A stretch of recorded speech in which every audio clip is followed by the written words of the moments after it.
So last Wednesday, I took the day off to visit Biltmore Estate with my family. It is Christmas time. It's absolutely beautiful. And my business kept running. There were no fires, there were no Slack pings, no quick questions.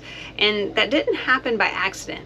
And it actually reminded me of one of the most important business lessons that founders often miss. If you have never been to Biltmore Estate, it is the largest privately owned home in the United States. It's in Asheville, North Carolina.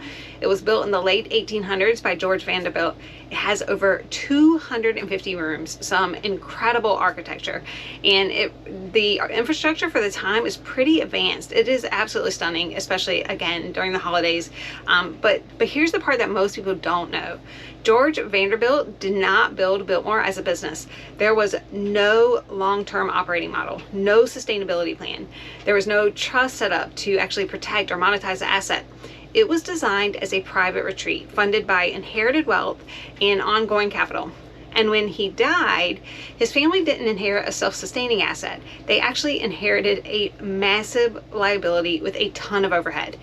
During the Great Depression, the family was actually forced to make a really hard decision. They could either let the estate collapse under its own weight, or they could turn it into a functioning business, and they chose the latter. So they opened it to the public, they created multiple revenue streams, they professionalized the operations, they actually installed systems so it could run without the founder who had passed.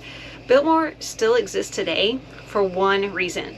Someone finally designed it to run like a business. And this is where I see a lot of founders actually get stuck. They build something, really beautiful, impressive, even profitable, but it only works if they're present. They are the sole decision maker.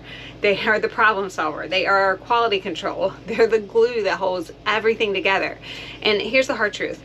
Look, if your business needs you to run, you don't own an operating asset. You own a very demanding job. Revenue alone does not make a business sustainable.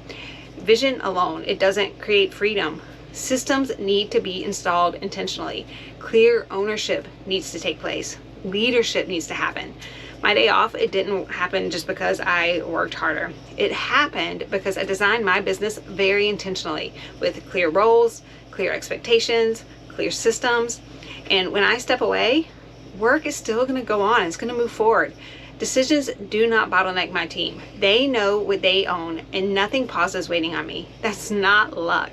That is design. So if stepping away for a day or a week, it feels impossible right now, look, that's not a failure. It's just a signal.